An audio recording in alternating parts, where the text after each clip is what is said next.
وَلَقَدْ يَسَّرْنَا الْقُرْآنَ لِلذِّكْرِ فَهَلْ مِن مُّدَّكِرٍ۔ آج انشاءاللہ تعالی ہم سورۃ المائدہ کی آیت نمبر 69-70 پڑھتے ہیں اور اس کو سمجھنے کی کوشش کرتے ہیں۔ اعوذ باللہ من الشیطان الرجیم، بسم اللہ الرحمن الرحیم۔ ان الذین آمنوا والذین هادوا والصابئون والنصارى من آمن باللہ والیوم الآخر وعمل صالحا فلا خوف علیہم ولا هم يحزنون۔ ان الذین آمنوا، بے شک وہ لوگ جو ایمان لائے، والذین ہادوا، اور وہ لوگ جو یہودی ہوئے۔ یہودی کہنے کی وجہ تفسیر خازن وغیرہ میں یہ بیان کی گئی ہے کہ حضرت یعقوب علیہ السلام کے بڑے بیٹے کا نام تھا یہودا، اس کی طرف نسبت کی وجہ سے ان کو یہودی کہا جاتا ہے۔ والصابئون، اور صابی، یہ حضرت داؤد علیہ السلام کو نبی مانتے تھے اور زبور پر ایمان رکھتے تھے، فی الجملہ نماز روزے کی بھی قائل تھے، آخرت کے بھی قائل تھے،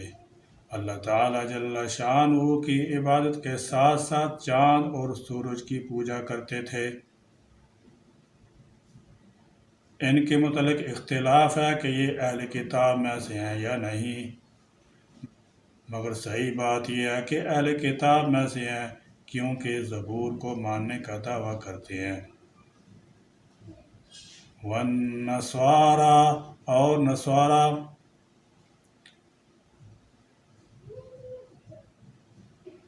نصرانی، ان کو نصرانی کہنے کی وجہ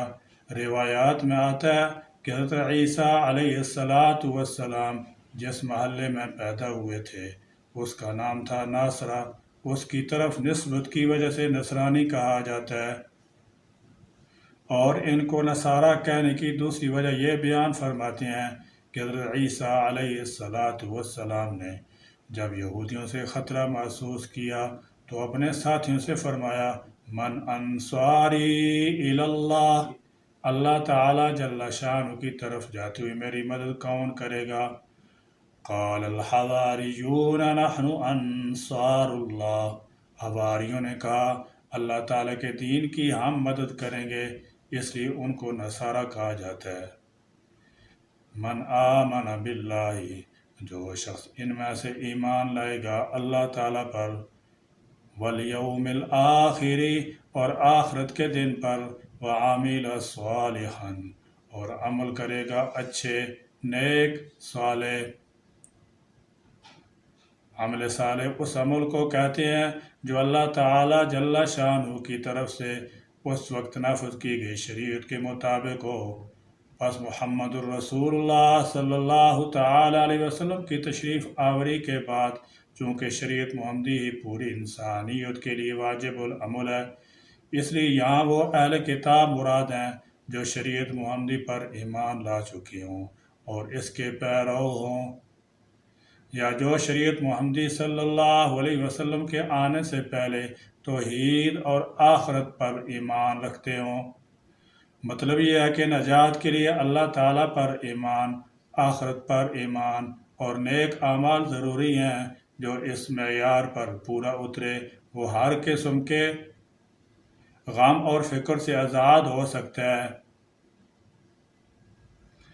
فلا خوف علیہم، پس نہ ہوگا ان پر خوف، ولا هم یحزنون، اور نہ وہ غمگین ہوں گے۔ ارشاد ہوتا ہے ان الذین آمنوا، بے شک وہ لوگ جو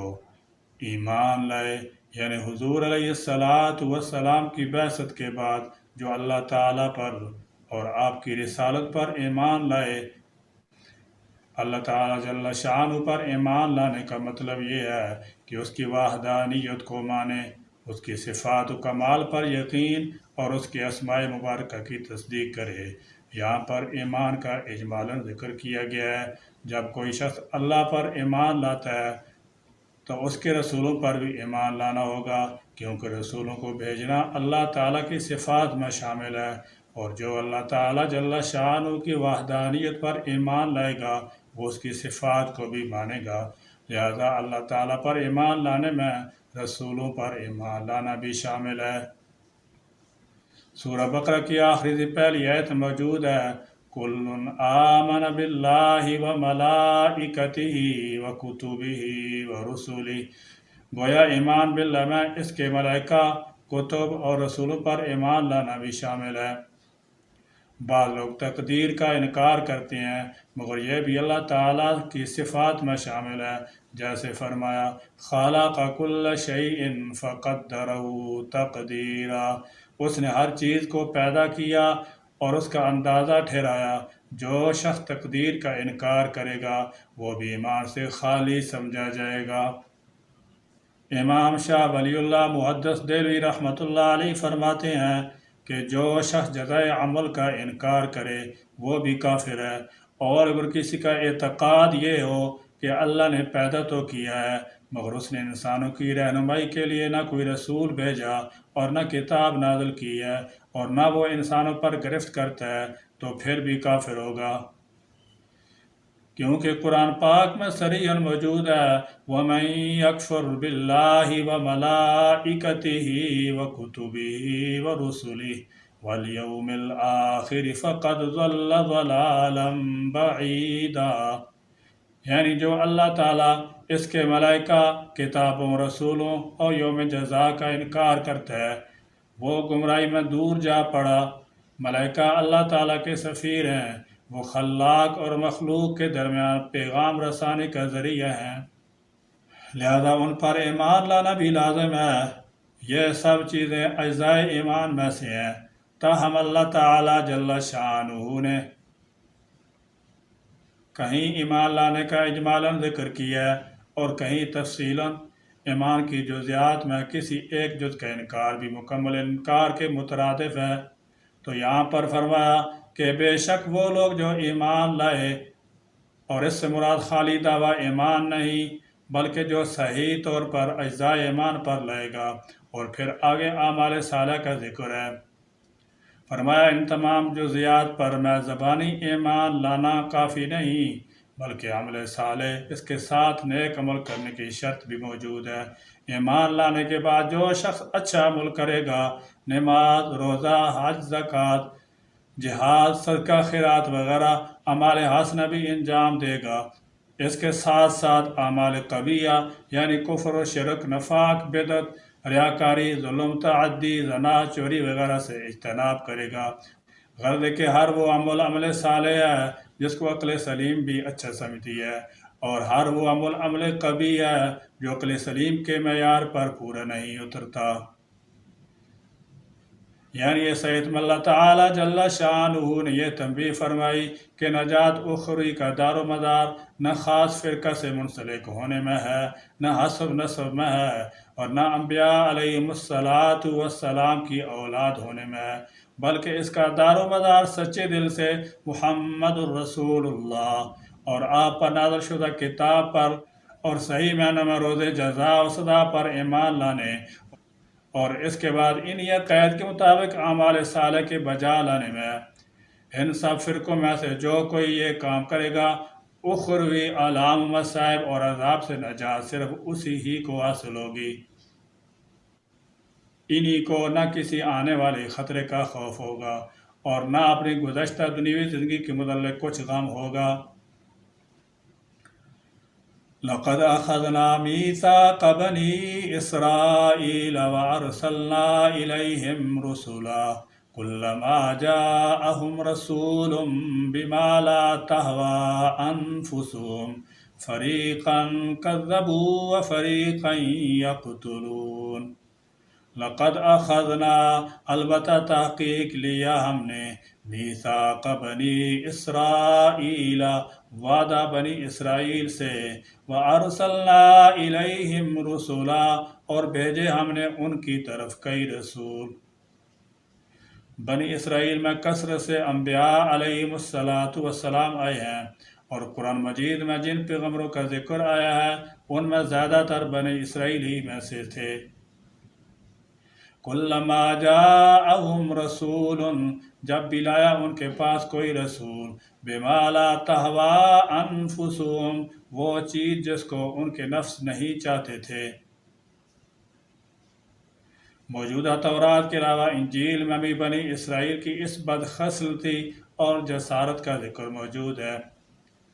نافرمانی کی جڑ بھی یہی ہے کہ انسان خواہشات نفس کی پیروی کو زندگی کا اصول بنا لے، پھر وہ ایسا اندھا ہو جاتا ہے کہ خدا تعالیٰ کی نشانی کو دیکھ کر بھی نہیں ایمان لاتا، اور ایسا بہرا ہو جاتا ہے کہ کلمہ حق اس کے کان سے ٹکراتا ہے مگر کانوں سے دلوں تک کا فاصلہ طے نہیں کر پاتا۔ فریقاً کذبوا، پیغمبروں کے ایک گروہ کو انہوں نے جھٹلایا، وفریقاً یقتلون، اور پیغمبروں کے ایک گروہ کو قتل کرتے رہے۔ اس آیت میں وہ عہد جو ہم کلمہ پڑھ کر اللہ سے کرتے ہیں اس کی اہمیت کا ذکر کرتے ہوئے یہود کی مثال دی گئی ہے کہ جو بھی یہود کی طرح نفسانی خواہشات کو ترجیح دے گا، اللہ تعالیٰ سے کیے گئے عہد کو بھلا دے گا تو وہ ہمیشہ دنیا میں نقصان اٹھائے گا اور آخرت میں عذاب کا مستحق ہوگا۔ یہود کو ہمیشہ رسولوں کی باتیں بری لگتی تھیں تو وہ یا تو ان کو جھٹلاتے یا پھر قتل ہی کر ڈالتے تھے، جیسے کہ سیدنا زکریا علیہ السلام، سیدنا یحییٰ علیہ السلام کو انہوں نے قتل کر ڈالا۔ اللہ ارحم الراحمین ہے، اس نے بار بار یہود کو معاف کیا، مگر یہود نے اس معافی اور درگزری سے کبھی فائدہ نہ اٹھایا، بلکہ پہلے سے بھی زیادہ سرکشی کرنے لگتے اور برے کاموں میں لگے رہتے۔ ان کو یہ خیال بھی نہ آتا کہ ہمیں اپنے اعمال کا حساب دینا ہوگا۔ اللہ تعالیٰ جل شانہ بار بار یاد کرواتے ہیں کہ کبھی مت بھولو، ہمیشہ یاد رکھو کہ اللہ تعالیٰ ہر کام سے اچھی طرح واقف ہے۔ جو بھی کوئی بندہ کر رہا ہے اور عہد کے مطابق حساب کتاب کا دن ضرور آئے گا، اور حساب کتاب کے بعد سزا اور جزا ضرور ملے گی۔ اس لیے ہر شخص کو ہر وقت اپنے اعمال پر سختی سے نظر رکھنی چاہیے اور ان قوموں سے سبق لینا چاہیے جنہوں نے خواہشات کی پیروی کی اور دنیا اور آخرت خراب کر لی۔ بنی اسرائیل کی ایسے کرتوتوں کا ذکر قرآن میں کئی مقامات پر آیا ہے، اور اس میں قابل ذکر بات یہ ہے کہ ان کا دین صرف اپنی خواہشات کی پیروی تھا۔ کتاب اللہ میں سے ایسی چیزوں کی پیروی کر لینا جو ان کی خواہشات کے مطابق ہوں، اور جو باتیں خواہشات کے خلاف ہوں ان میں عصیان و سرکشی کی راہ اختیار کر جانا دراصل کتاب اللہ کی پیروی نہیں بلکہ اپنی خواہشات ہی کی پیروی ہوتی ہے، اور یہی کچھ وہ کیا کرتے تھے۔ اس خواہش نفس کی پیروی میں وہ اس حد تک بڑھے ہوئے تھے، اور انبیاء علیہم السلام کو جھٹلانا تو درکنار، قتل کرنے سے بھی دریغ نہیں کرتے تھے۔ اللہ کریم اپنے فضل سے ہمیں اسلام صادق اور ایمان کامل نصیب فرمائیں، اور ایمان کے ساتھ اعمال صالح کی بھی توفیق عطا فرمائیں۔ یا اللہ ہم کو شریعت اسلامی کی ظاہراً باطناً کامل پابندی نصیب فرما، اور اپنے ان بندوں میں شامل فرما جن کو آخرت میں نہ کسی قسم کا خوف ہوگا اور نہ غم ہوگا۔ ربنا تقبل منا انك انت السميع العليم وتب علينا انك انت التواب الرحيم واخر دعوانا ان الحمد لله رب العالمين۔